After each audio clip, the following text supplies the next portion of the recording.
Hello everyone, welcome to RR blouse design. आज की video में हम स्लीवलेस ब्लाउज की कटिंग और स्टिचिंग देखने वाले हैं।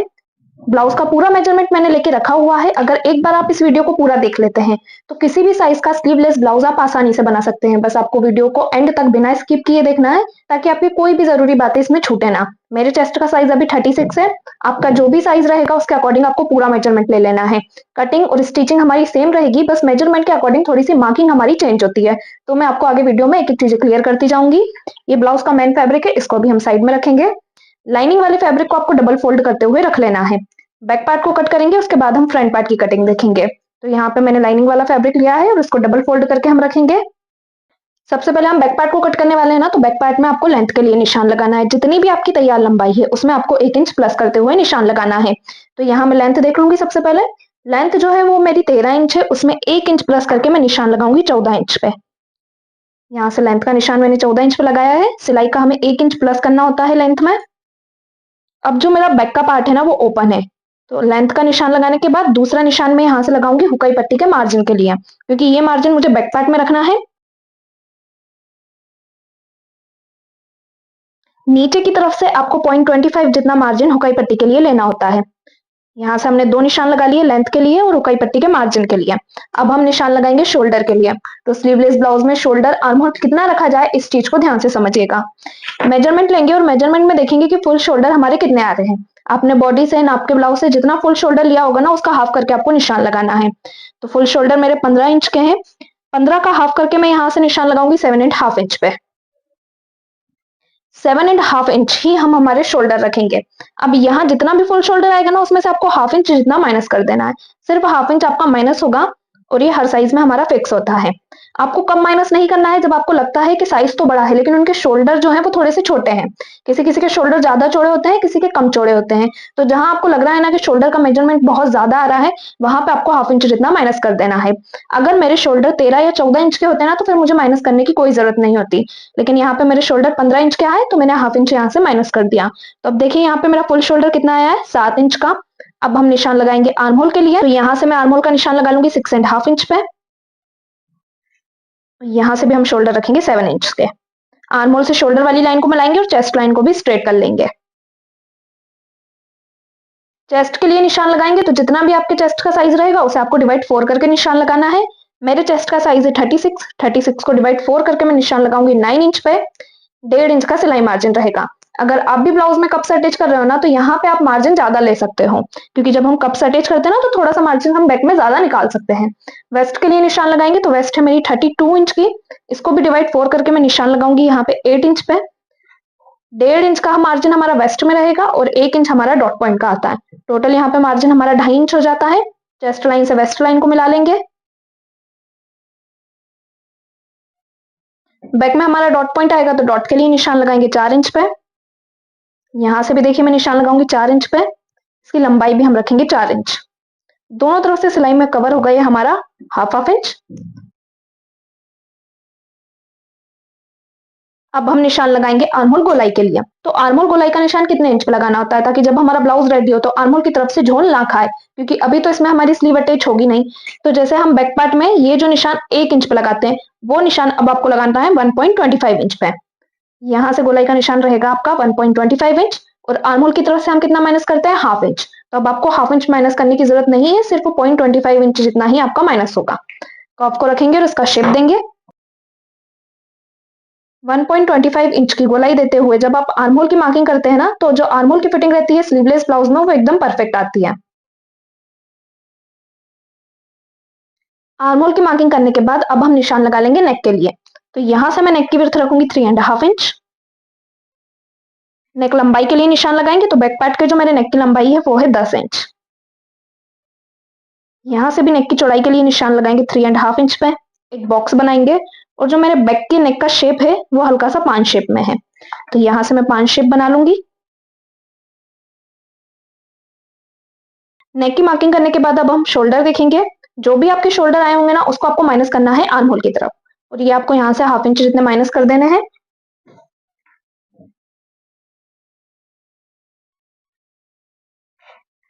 बैक पार्ट की मार्किंग हमारी कंप्लीट हो चुकी है। बैक को हम कट करेंगे।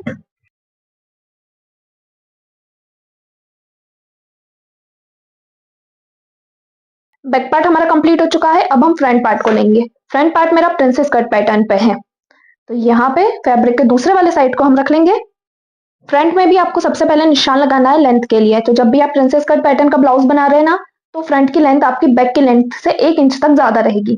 तो बैक में हमने लेंथ रखी थी 14, फ्रंट में लेंथ का हम निशान लगाएंगे 15 इंच पे।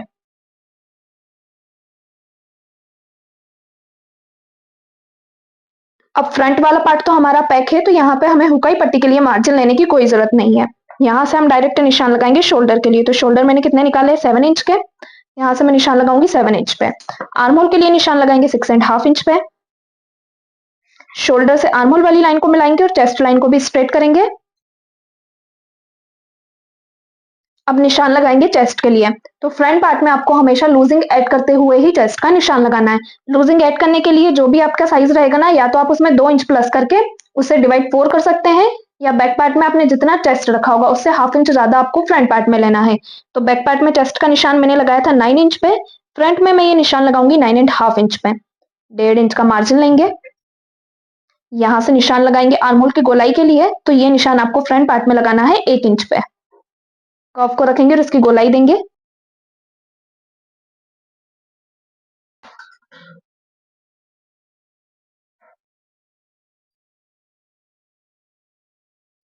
आर्म होल की गोलाई देने के बाद दूसरा निशान हम लगाएंगे नेक के लिए। तो यहाँ से मैं निशान लगाऊंगी 3.5 इंच पे।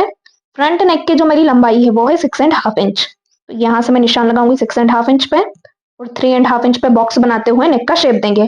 फ्रंट और बैक दोनों के नेक का शेप मेरा सेम ही है पान नेक में, तो उसी नेक का मैं शेप दूंगी। फ्रंट के नेक की जो लंबाई है ना, आप वो 6.5 इंच ही रखिए। एकदम परफेक्ट फिटिंग के साथ आपका जो फ्रंट का नेक है ना वो बनके रेडी होगा।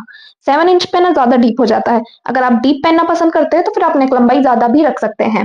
अब जो हमारे शोल्डर रहेंगे उसको हम आर्म होल की तरफ माइनस करेंगे हाफ इंच और इस तरह क्रॉस में मिलाएंगे।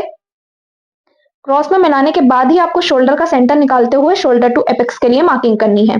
तो ये शोल्डर जो मेरा आया है उसका मैं एक सेंटर निकालूंगी और अब जो हमने शोल्डर डाउन की है वहां से हम निशान लगाएंगे शोल्डर टू एपेक्स के लिए। तो शोल्डर टू एपेक्स का मेजरमेंट देख लेंगे। यहाँ पे मेरा शोल्डर टू एपेक्स है 9.5 इंच। जितना भी शोल्डर टू एपेक्स आया होगा ना आपका, उसमें आपको हाफ इंच प्लस करके निशान लगाना है। तो यहाँ से मैं निशान लगा लूंगी 10 इंच पे। अब निशान लगाएंगे एपेक्स टू एपेक्स के लिए। एपेक्स टू एपेक्स है मेरा 8 इंच। 8 का हाफ करेंगे तो कितना आएगा, 4। तो यहाँ से डायरेक्ट आपको 4 इंच पे निशान नहीं लगाना है। जितना भी आपका एपेक्स टू एपेक्स आया होगा ना, उसमें आपको सिलाई का ऐड करना है 0.25 इंच। तो यहाँ से मैं निशान लगाऊंगी 4.25 इंच पे। शोल्डर टू एपेक्स में सिलाई का हाफ इंच और एपेक्स टू एपेक्स में सिलाई का 0.25 इंच प्लस करना होता है। अब जितना एपेक्स टू एपेक्स का निशान हमने लगाया है उसमें से हाफ इंच करके नीचे की तरफ से हम निशान लगाएंगे। तो मैंने यहाँ पे निशान लगाया था 4.25 इंच पे, तो यहाँ पे मेरा निशान लगेगा 3.75 इंच पे। अब इन दोनों लाइनों को हम क्रॉस में मिलाएंगे। नीचे वाला डॉट पॉइंट आपको सिलाई में कवर करना है 2 इंच तक। तो यहाँ से मैं निशान लगा लूंगी 2 इंच पे। डॉट की लाइन से भी हम इसे क्रॉस में मिला लेंगे, देखिए इस तरह से।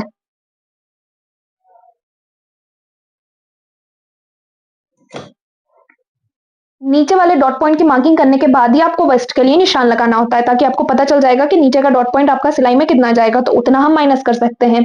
इतना माइनस किया। अब वेस्ट के लिए निशान लगा लूंगी मैं यहाँ से 8 इंच पे और वेस्ट में जो हमारा मार्जिन रहेगा वो 1.5 इंच का रहेगा। चेस्ट लाइन से वेस्ट लाइन को मिलाएंगे।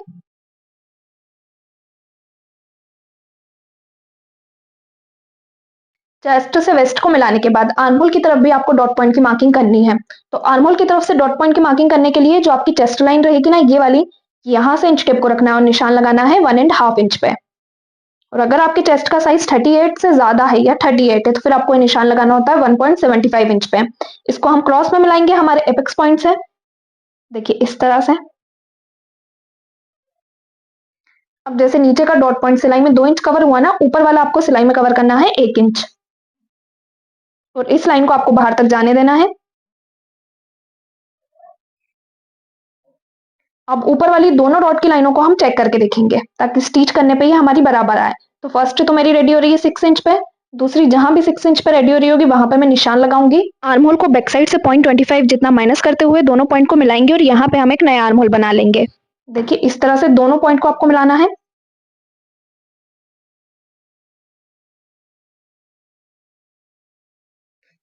नए आर्म होल की मार्किंग करने के बाद अब सेंटर से हमें प्रिंसेस कट का शेप देना होता है। तो आप यहाँ पे कर्व को रखिए सिंपली, और इस तरह से राउंड शेप आप आसानी से बना सकते हैं।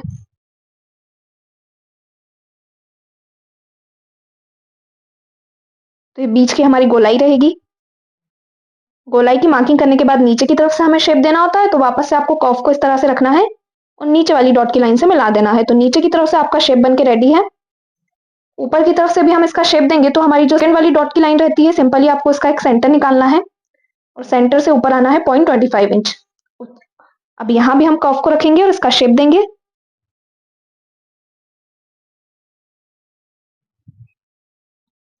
तो सेंटर से ये हमारे प्रिंसेस कट की गोलाई बनके पूरी तरह से रेडी है। इस तरह से गोलाई में कटिंग करने से और ब्लाउज स्टिच करने से फ्रंट की जो फिटिंग है ना, वो एकदम परफेक्ट आएगी। अब जैसे ऊपर वाली दोनों डॉट की लाइनों को हमने चेक करके देखा था ना, वैसे ही नीचे वाली दोनों डॉट की लाइनों को भी आपको चेक करके देखना है।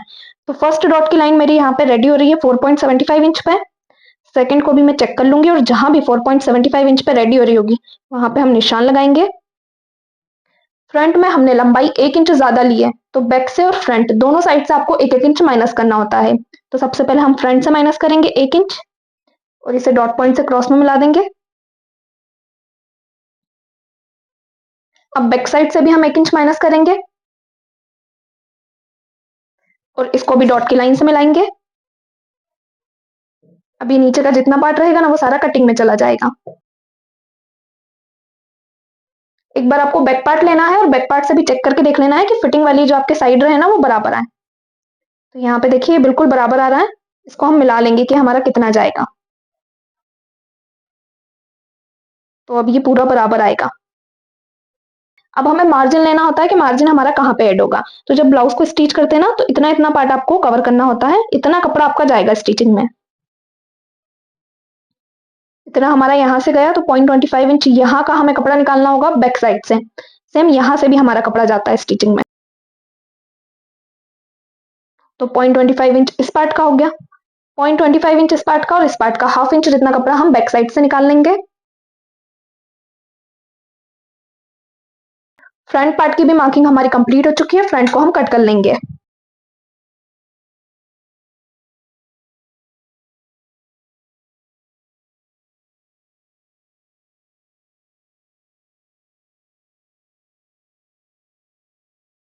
फ्रंट की कटिंग और बैक की कटिंग दोनों आपको क्लियर हुई। अब ब्लाउज को हम अपने मेन फैब्रिक पे कट करके स्टिच करना देखेंगे। तो स्टिचिंग को भी ध्यान से समझिएगा, एक एक पॉइंट आपको क्लियर हो जाएगा कि किस तरह से स्लीवलेस ब्लाउज को स्टिच करना होता है। तो चलिए ब्लाउज की स्टिचिंग देखते हैं। यहाँ पे मैंने ब्लाउज का बैक पार्ट लिया है। सबसे पहले बैक पार्ट को स्टिच करेंगे। तो बैक पार्ट हमारा पीछे से ओपन है, तो यहाँ से मैं इसको कट कर लूंगी। अब दोनों को एक दूसरे के अपोजिट रखते हुए हम रख लेंगे, और जो हमारा डॉट पॉइंट है ना, उसको डार्क कर लेंगे। डार्क करके दूसरे वाले पार्ट पे भी मैं डॉट पॉइंट को कॉपी कर लूंगी। अब हम हमारा मेन फैब्रिक लेंगे और मेन फैब्रिक को इन दोनों के ऊपर जमा लेंगे। इस तरह से राइट साइड पे आपको जमाना है, और नीचे की तरफ से सबसे पहले आपको इसमें सिलाई लगानी है। तो नीचे की तरफ से ही हमारा पैक हो जाएगा। पैक करने के बाद इसको हम फोल्ड करेंगे और इसमें धारी स्टिच लगाएंगे। बिल्कुल फिनिशिंग के साथ आपको धारी स्टिच को लगा लेना है। तो ये नीचे की तरफ से भी हमारा पूरा पैक हो चुका है। अब आसपास से भी हम इसको पैक करेंगे, जिससे कि हमारा लाइनिंग वाला फैब्रिक और मेन फैब्रिक दोनों फैब्रिक को आपको एक दूसरे से अटैच कर लेना है। बिल्कुल किनारे से आपको सिलाई को लगाते हुए जाना है। तो ये हमारा चारों तरफ से पैक हो जाएगा। पैक हो जाने के बाद देखिए, लाइनिंग वाले फैब्रिक के अलावा मेन फैब्रिक का जितना भी एक्स्ट्रा कपड़ा निकल रहा होगा ना, उसको आपको छांट लेना है। यहाँ पे मैं एक्स्ट्रा कपड़े को कट कर लूंगी। कट करने के बाद अब जो हमारा डॉट पॉइंट है ना, जिसका निशान हमने लगाया था, उसको भी स्टिच कर लेंगे। यहाँ पे डॉट पॉइंट लगाना बहुत जरूरी होता है, इससे जो आपके बैक पार्ट की फिटिंग रहती है ना, वो परफेक्ट आती है। सेम इसी तरह से आपको दूसरा वाला पार्ट भी रेडी कर लेना है। तो देखिए यहाँ पे दोनों पार्ट मैंने रेडी कर लिए हैं। अब इसके गले पे हम कैनवास लगाएंगे। हुकाई पट्टी आपको अभी नहीं लगानी है, सबसे पहले आपको गला तैयार करना है, उसके बाद ही हम हुकाई पट्टी को लगाएंगे। तो यहाँ पे गले पे लगाने के लिए मैं कैनवास ले लूंगी। कैनवास पेपर को हम डबल फोल्ड करेंगे, और जो हमने नेक कट किया था ना लाइनिंग वाले फैब्रिक पे, उसको लेंगे और यहाँ पे अपने गले की मार्किंग कर लेंगे। इससे जो हमारे गले का शेप है ना, वो एकदम परफेक्ट आएगा। तो लाइनिंग वाले फैब्रिक का जो भी आपका कट निकला होगा ना, उसको आपको इस तरह से लेना है और यहाँ पे हम नेक की मार्किंग कर लेंगे। यहाँ पे जो मेरे नेक का शेप है ना, वो पान नेक है। आपका नेक राउंड हो, स्वीट हार्ट नेक हो, जो भी आपका नेक रहेगा ना, उसे आपको कैनवास के ऊपर रेडी करना है। इससे जो आपका कैनवास है ना, वो गले पे जाने के बाद बिल्कुल सेट होके आएगा। अब कैनवास को हम थोड़ी दूरी से कट करते हैं। तो यहाँ पे आपको 1 इंच की दूरी से कैनवास को कट करना है, और थोड़ा सा कैनवास ऊपर की तरफ से एक्स्ट्रा जाने देना है। एकदम फिक्स आपको कट नहीं करना है। इस तरह से हम गले पे इसको अटैच करेंगे। तो सेंटर से मैं कैनवास को कट कर लूंगी, क्योंकि यहाँ पे दोनों पार्ट के लिए मैंने कैनवास पट्टी को रेडी किया है। अब जो हमारा कैनवास है, उसको हम फैब्रिक से रेडी कर लेंगे। देखिए इस तरह से आपको फैब्रिक से अटैच करना है। फैब्रिक से अटैच करने के बाद गले पे हम इसे जमाएंगे। तो आपको नीचे की तरफ से नाप लेना है कि आपका कैनवास एकदम बराबर आए। ऊपर की तरफ से कैनवास एक्स्ट्रा जा रहा है, जाने देना। उसके बाद कैनवास को फिनिशिंग के साथ नेक पे अटैच करना है। अटैच करने के बाद इसमें हम कट लगाएंगे और कट लगा के इसको फोल्ड कर देंगे। फोल्ड करने के बाद धारी स्टिच लगा के कैनवास को पूरी तरह से हम पैक कर लेंगे। अगर आपका नेक राउंड है ना, तो पहले आप हुकाई की पट्टी लगा लीजिए, उसके बाद नेक को रेडी कीजिए। लेकिन अगर आपने किसी और शेप में नेक की कटिंग की है, तो पहले आपको गला तैयार करना है, उसके बाद हुकाई की पट्टी को लगाना है। गले पे कैनवास में आप डबल सिलाई भी लगा सकते हैं या इसमें तुरपाई भी कर सकते हैं। तो गला मेरा तैयार हो चुका है। गला तैयार करने के बाद ही इसमें मैं अपनी आई की पट्टी अटैच करूंगी। तो आई की पट्टी भी मैंने यहाँ पे तैयार करके रखी हुई है, इसे हम इसमें अटैच कर लेंगे। नेक राउंड रहता है ना, तो उसमें इतनी ज्यादा कोई प्रॉब्लम नहीं आती है। लेकिन अगर हम कोई और शेप बनाते हैं गले का, तब हमें ये ध्यान रखना होता है कि वो प्रॉपर उसके शेप में रेडी हो। इसलिए पहले गला तैयार कीजिए, उसके बाद आप हुकाई पट्टी को लगाइए। तो यहाँ पे देखिए मैंने आई की पट्टी को लगा लिया है। इसी तरह से दूसरे पार्ट में भी मैंने हुक की पट्टी को तैयार करके रखा हुआ है। दोनों पार्ट मेरे यहाँ पे रेडी हो चुके हैं। इसी तरह पूरी फिनिशिंग के साथ आपको बैक पार्ट को रेडी कर लेना है। बैक पार्ट कंप्लीट हो चुका है। अब हम अपने फ्रंट पार्ट को स्टिच करना देखेंगे। तो यहाँ पे मैंने अपना फ्रंट पार्ट ले लिया है।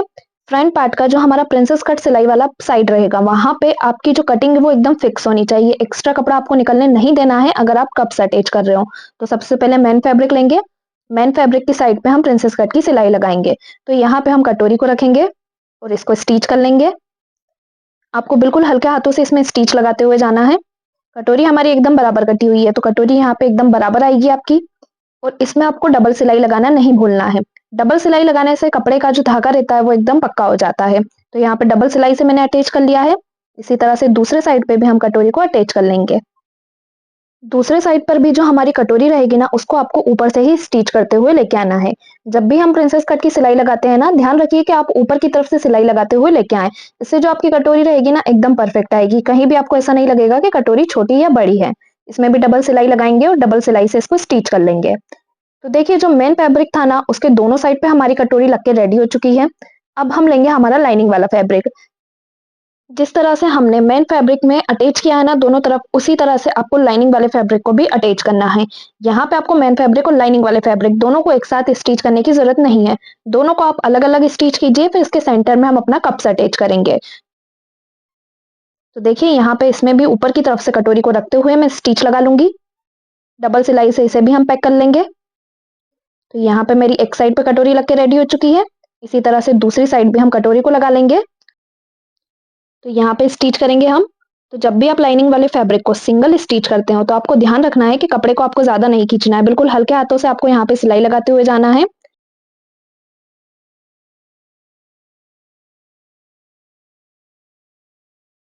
लाइनिंग वाला फैब्रिक और मेन फैब्रिक दोनों को सिलाई से अटैच करके मैंने यहाँ पे रेडी कर लिया है। दोनों को एक दूसरे के ऊपर हम जमा लेंगे। और जो आपकी सिलाई है ना, वो सेंटर में आनी चाहिए। अब नीचे की तरफ से आपको इसको देख लेना है कि दोनों पार्ट आपके बराबर आ रहे हैं। प्रिंसेस कट की जो सिलाई है ना, वो बिल्कुल बराबर आनी चाहिए। आर्म होल की तरफ से भी आपको इसको चेक करके देख लेना है। चेक करने के बाद अब इसके सेंटर में हम कप्स अटैच करेंगे। तो यहाँ पे मैं कप्स ले लूंगी। देखिए जो मेरा मेन फैब्रिक है ना, वो थोड़ा सा पतला है, इसलिए मैं इसमें डायरेक्ट कप्स को अटैच नहीं कर सकती हूँ। सबसे पहले मुझे कप्स को फैब्रिक से कवर करना होगा। तो इसके लिए मैंने यहाँ पे लाइनिंग वाला फैब्रिक लिया हुआ है। इसे मैं अपने कप्स को स्टिच कर लूंगी। जब भी हम ब्लाउज में कप्स लगाते हैं ना, तो हमें जो लाइनिंग वाला फैब्रिक रहता है वो थोड़ा-सा एक्स्ट्रा लगता है। तो अगर आपके पास फैब्रिक कम है, तो इस तरह से आप कप्स को कवर कर सकते हैं, उसके बाद सेंटर में रखते हुए कप्स को अटैच कर सकते हैं। इससे जो आपका फैब्रिक है ना, वो कम यूज़ होगा और जो कप्स की फिटिंग है वो भी एकदम परफेक्ट आएगी। बस जब आप कप्स को फैब्रिक से कवर करोगे ना, तो बीच-बीच में आपको इसमें प्लेट्स डालते हुए जाना है, ताकि जो कप्स है ना, वो एकदम फिनिशिंग के साथ अटैच हो। और जितना भी आपका एक्स्ट्रा फैब्रिक निकल रहा होगा, उसको आपको कट कर लेना है। ध्यान रहे कि कप्स के ऊपर आपका कट ना लगे। जितना भी आपका फैब्रिक रहेगा ना, सिर्फ उसको आपको यहाँ पे निकाल लेना है। तो यहाँ पे दोनों कप्स मैंने रेडी कर लिए हैं फैब्रिक से अटैच करके। अब इन्हें हम अपने ब्लाउज में लगाना देखेंगे। तो लाइनिंग वाला फैब्रिक और मेन फैब्रिक दोनों आपको यहाँ पे ले लेना है। और जहां हमने प्रिंसेस कट की सिलाई लगाई है, वहां पे आपको निशान लगाना है शोल्डर टू एपेक्स के लिए। मेरा शोल्डर टू एपेक्स है 10 इंच, तो मैं 10 इंच पे निशान लगा लूंगी। और सेंटर की जो हमारी सिलाई है ना, उसको इस तरह से हम ओपन कर लेंगे। ओपन करने के बाद आपको कप्स लेना है और कप्स का एक सेंटर निकालना है। अब जो हमने शोल्डर टू एपेक्स का निशान लगाया है, उस पे अपने कप्स को रखेंगे। और जो कप्स का सेंटर है ना, वो आपके शोल्डर टू एपेक्स पे आना चाहिए। अब आप चाहे तो या तो इसमें मशीन से स्टिच लगा लीजिए, या सुई धागे की हेल्प से इसे टक कर लीजिए। तो यहाँ से मैं सुई धागे की हेल्प से इसको अटैच करूंगी। ध्यान रहे कि जब आप दोनों कप्स लगाते हो, तो इनके बीच का जो डिस्टेंस है वो 2 से 2.5 इंच तक का रहना चाहिए। और जो भी आपका एपेक्स पॉइंट आया है ना, उसी पे आपके कप्स का सेंटर आना चाहिए। एक साइड पे मैंने कप को अटैच कर लिया है। अब इसी तरह से हम दूसरे साइड पे कप को लगाना देखेंगे। तो यहाँ भी आपको निशान लगाना है शोल्डर टू एपेक्स के लिए। सेंटर की सिलाई को हम ओपन करेंगे। देखिए इस तरह से कप बिल्कुल फिनिशिंग के साथ लगेगा। अब हम कप का भी सेंटर निकालेंगे। कप का सेंटर निकालने के लिए इसको आपको 4 फोल्ड करना है और सेंटर पे निशान लगाना है, और सुई धागे की हेल्प से इसको भी हम अटैच कर लेंगे। अगर आप कप्स को मशीन से अटैच करते हैं तो वो भी आपका अच्छा रहता है, फिटिंग प्रॉपर आती है और सुई धागे की हेल्प से भी हमारी फिटिंग उतनी ही अच्छी आती है। तो यहाँ पे आप जो चाहें उस तरीके से अटैच कर सकते हैं। अटैच करने के बाद अब मैं अपना मेन फैब्रिक लूंगी और इसके ऊपर रखेंगे, और नीचे की तरफ से हम इसको स्टिच कर लेंगे। नीचे की तरफ से जब हम इसमें स्टिच लगाएंगे तो ध्यान रहे कि सभी सिलाई हमारी एकदम बराबर आनी चाहिए। जो हमारी प्रिंसेस कट वाली सिलाई है ना, वो दोनों तरफ एकदम बराबर पे आनी चाहिए, लाइनिंग वाले फैब्रिक पे भी और मेन फैब्रिक पे भी। यहाँ पे पूरी फिनिशिंग के साथ इसको जमाते हुए हम स्टिच करेंगे। अगर थोड़ा सा भी हमारा लूज होता है तो जो हमारा मेन फैब्रिक है ना, वो झोल खाने लगता है। खासकर जो हमारे कप्स वाले ब्लाउज होते हैं ना, उसमें तो झोल की प्रॉब्लम बहुत ज्यादा आती है। यहाँ पे आपको ध्यान रखना है कि जब आप मेन फैब्रिक से लाइनिंग वाले फैब्रिक को अटैच कर रहे होगे तो कपड़ा आपका थोड़ा भी झोल नहीं खाना चाहिए। आर्म होल की तरफ से भी आपको जमा लेना है कि आपकी जो सिलाई है वो बिल्कुल बराबर आए। बिल्कुल कॉर्नर से सिलाई लगाते हुए हम दोनों फैब्रिक को अटैच कर लेंगे, और जो आपका मेन फैब्रिक है ना, वो एकदम लाइनिंग वाले फैब्रिक के बराबर आना चाहिए। जहां भी आपको लग रहा होगा कि जो आपका मेन फैब्रिक है वो थोड़ा सा लूज जा रहा है, तो उसको आपको आपके लाइनिंग वाले फैब्रिक के बराबर करते हुए स्टिच कर लेना है। स्टिच करने के बाद जितना भी अपना फैब्रिक एक्स्ट्रा निकल रहा होगा उसको हम कट कर लेंगे। नीचे की तरफ से साइड में जितना भी हमारा एक्स्ट्रा फैब्रिक जाता है ना, उसको आपको लाइनिंग वाले फैब्रिक के बराबर कर लेना है।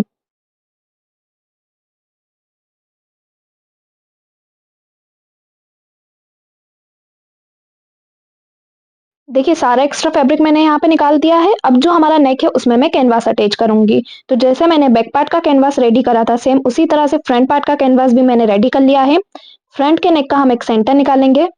अब जो हमने ब्लाउज का सेंटर निकाला है गले का, उसके सेंटर पे हम अपने कैनवास का सेंटर रखेंगे। दोनों सेंटर बिल्कुल बराबर आने चाहिए, और गले पे हम कैनवास अटैच करेंगे। इसको पूरा आपको जमा लेना है, कहीं से भी आपका कैनवास ऊपर नीचे नहीं होना चाहिए, ताकि जिस शेप में आपने गला कट किया है बॉडी पे जाने के बाद जो आपके नेक का शेप है वो एकदम परफेक्ट आए। कैनवास अटैच करने के बाद इसमें हम कट लगाएंगे और कैनवास को पलट लेंगे। पलटने के बाद धार स्टिच लगाते हुए हम कैनवास को पैक कर लेंगे। तो यहाँ पे जो मेरे फ्रंट पार्ट का नेक है वो भी कंप्लीट हो जाएगा। अब इसमें मैं डबल सिलाई लगा लूंगी ताकि जो मेरा कैनवास है वो पूरी तरह से पैक हो जाए। अगर आप तुरपाई करना पसंद करते हैं तो आप कैनवास में तुरपाई भी कर सकते हैं। देखिए डबल सिलाई लगा के मैंने इसको अटैच कर लिया। अब नीचे की तरफ से हमारा ब्लाउज ओपन है, तो यहाँ पे मैं पट्टी अटैच करूंगी। पट्टी मैंने यहाँ पे रेडी करके रखी हुई है, और ये पट्टी मेरी बिल्कुल स्ट्रेट है, इसको मैंने ओरेप शेप में कट नहीं किया है। तो आपको क्या करना है, नीचे की तरफ से इसमें प्लेट से डालते हुए जाना है।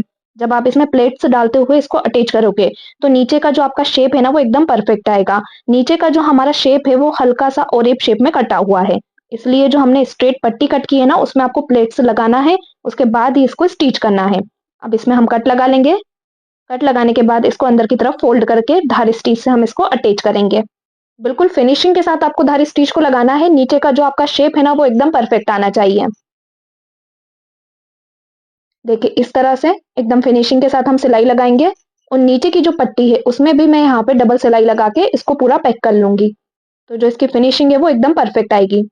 देखिए फ्रंट कितनी फिनिशिंग के साथ मेरा यहाँ पे रेडी हुआ है। बैक मैंने रेडी करके रखा हुआ है, तो यहाँ पे हम बैक पार्ट ले लेंगे और दोनों पार्ट के शोल्डर ज्वाइंट करेंगे। शोल्डर पे आपको डबल सिलाई लगानी है। डबल सिलाई लगाते हुए ही शोल्डर को ज्वाइंट करना है। दूसरा पार्ट भी मैं यहाँ पे रखूंगी, और दोनों पार्ट के शोल्डर हम यहाँ पे स्टिच कर लेंगे। यहाँ पे देखिए मैंने शोल्डर पे डबल सिलाई लगाई है। डबल सिलाई लगाने के बाद दोनों पार्ट के शोल्डर हम चेक करके देखेंगे। तो यहाँ पे दोनों शोल्डर मेरे बिल्कुल बराबर आ रहे हैं, 3.25 इंच के। शोल्डर हमने कंप्लीट कर लिया है। अब जो हमारा आर्म होल वाला साइड है वहां पे आपको ओरेप शेप की पट्टी कट करते हुए लगाना है। तो जो आपका आर्म होल वाला साइड है वो भी पूरा पैक हो जाएगा। यहाँ पे मैंने ओरेप शेप की पट्टी कट की हुई है। आप चाहें तो पट्टी अटैच करने से पहले एक बार दोनों फिटिंग वाली लाइनों को चेक करके देख सकते हैं कि कोई भी पार्ट आपका बड़ा या छोटा ना हो। यहाँ पे मेरे दोनों पार्ट बिल्कुल बराबर हैं, इसलिए मैंने डायरेक्ट पट्टी को अटैच कर लिया है। और रेप शेप की पट्टी लगाने के बाद इसमें हम कट लगाएंगे ताकि इसे अच्छे से हम फोल्ड कर सकें। जो हमारा आर्महोल वाला साइड रहता है ना, वो राउंड रहता है, तो यहाँ पे अगर आप स्ट्रेट पट्टी कट करके लगाते हो तो उसमें बिल्कुल भी फिनिशिंग नहीं आएगी। आर्महोल की साइड आपको हमेशा ओरेप पट्टी ही लगाना होता है। इसको हम स्टिच कर लेंगे और जो हमारी पट्टी है उसमें आपको डबल सिलाई लगा लेनी है, तो जो आपकी पट्टी है वो पलटेगी नहीं। अब यहाँ पे देखिए ये दोनों पार्ट मेरे बिल्कुल बराबर आ रहे हैं, फिटिंग वाले जो मेरे पार्ट हैं।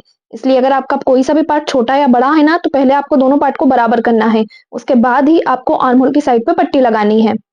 स्लीवलेस ब्लाउज में हमारी स्लीव तो अटैच होती नहीं है, इसलिए आर्म होल वाला साइड आपको ओरेप शेप की पट्टी से ही पैक करना होता है। सेम दूसरी साइड भी हम इसी तरह से पट्टी अटैच करेंगे। तो यहाँ पे देखिए मैं दूसरा वाला साइड आपको नाप के दिखा देती हूँ। देखिए फिटिंग वाला जो मेरा साइड है वो एकदम परफेक्ट आ रहा है, कोई सा भी पार्ट यहाँ पे मेरा छोटा या बड़ा नहीं है। इस तरह से आपको भी चेक करके देखना है, क्योंकि स्लीव हम अटैच नहीं कर रहे हैं लेकिन इसमें हम पट्टी लगा रहे हैं, तो ये पार्ट हमारा बराबर आना चाहिए। अब यहाँ पे भी मैंने ओरेप शेप की पट्टी रेडी करके रखी हुई है, इसे मैं अपने आर्म होल पे अटैच कर लूंगी। इसमें हम कट लगाएंगे,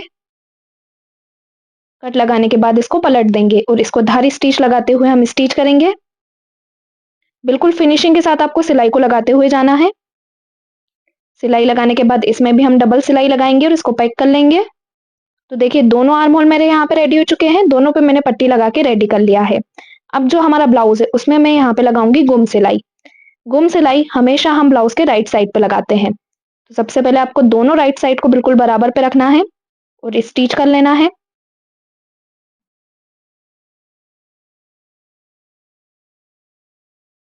इसी तरह से दूसरा वाला साइड भी लेंगे और उसका भी जो फिटिंग वाला साइड रहेगा उसको स्टिच करेंगे। दोनों साइड पे यहाँ पे मैंने सिलाई को लगा लिया है। अब इसको हम पलट देंगे।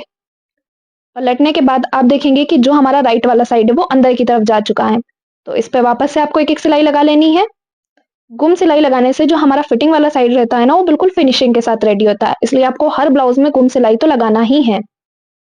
दूसरे साइड पे भी हम सिलाई को लगाएंगे।